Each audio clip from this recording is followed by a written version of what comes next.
Hi guys, அனைவருக்கும் வணக்கம். இன்றைக்கி நம்ம கேரளாவில் இருக்கிற ஒரு மிக முக்கியமான அழகான இடத்துக்கு வந்திருக்கோங்க. கடல் அலைகளுக்கு நடுவே ஒரு பிரம்மாண்டமான சிவன் சிலை. இதை பார்த்தாலே மெய்சிலிர்க்க வைக்குதுங்க. இதுதான் திருவனந்தபுரத்தில் இருந்து 20 கிலோமீட்டர் தொலைவில் உள்ள ஆழமலை சிவன் கோவிலுங்க. ஆழி என்றால் கடல், மலை என்றால் மலை. கடலும் மலையும் சந்திக்கின்ற இந்த இடத்துல இருக்கிற சிவனை காண வாங்க போய் பார்க்கலாம். இக்கோவில் 8ஆம் நூற்றாண்டில் கட்டப்பட்டதுன்னு சொல்கிறாங்க. காலை 5:30 மணி முதல் 11 மணி வரையும், மாலை 5 மணி முதல் இரவு 8 மணி வரையும் மூலவர் நடை திறந்துருக்காங்க. மற்ற நேரத்தில் நீங்கள் எப்போ போனாலுமே சிவன் சிலையை நீங்கள் பார்க்கலாங்க.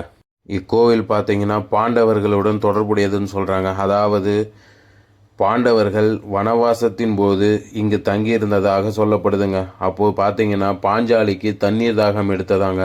அப்போது பாஞ்சாலியின் தாகத்தை தீர்க்க பீமன் தன் முழங்காலால் பாறையை துளையிட்டு நீர் எடுத்து பாஞ்சாலியின் தாகத்தை தணித்ததாக சொல்லப்படுதுங்க. இக்கோவிலை பார்த்தீங்கன்னா இயற்கையாகவே நீரூற்று இருக்குதாங்க. இது மருத்துவ குணமுடையதாக கருதப்படுதுங்க. சிவபெருமானுக்கே அர்ப்பணிக்கப்பட்ட இக்கோவில் 58 அடி உயரமுள்ள சிவபெருமான் 4 கைகளுடன் அமர்ந்த கோலத்தில் இருக்காருங்க.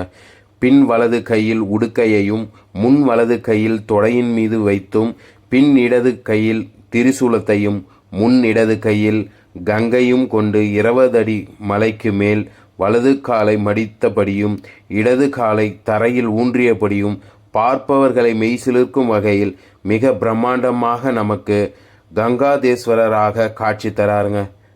இச்சிவன் சிலைக்கு அடியில் பார்த்தீங்கன்னா ஒரு தியான மண்டபம் இருக்குங்க. அங்கே இருக்கும் சிற்பங்கள் ஒவ்வொன்றும் ஒரு கதையை சொல்கிற மாதிரி இருக்குங்க. நீங்கள் போனீங்கன்னா அந்த குகையில் இருக்கும் சிற்பங்களை பார்க்காம வராதிங்க.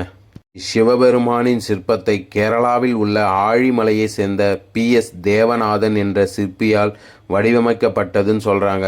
இச்சிற்பம் பார்த்திங்கன்னா 2014 ஏப்ரல் 2 ஆரம்பிக்கப்பட்டு 2020 டிசம்பர் 31 செய்து முடிக்கப்பட்டு பொதுமக்களின் பார்வைக்காகவும் திறந்து வைக்கப்பட்டதுங்க.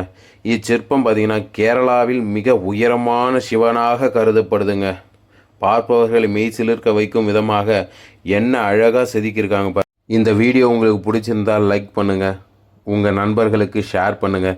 நீங்கள் எப்போ ஆழிமலைக்கு போகிறீங்கன்னு கமெண்டில் சொல்லுங்கள். இந்த மாதிரி ஆன்மீக ஸ்தலங்களை பற்றி அறிந்து கொள்ள மற்றும் கோயில்களோட வரலாற்றை தெரிந்து கொள்ள மறக்காமல் நம்ம சேனலை சப்ஸ்கிரைப் பண்ணுங்கள் கைஸ். அடுத்த ஒரு அழகான வீடியோவில் சந்திப்போம் கைஸ். Thank you guys.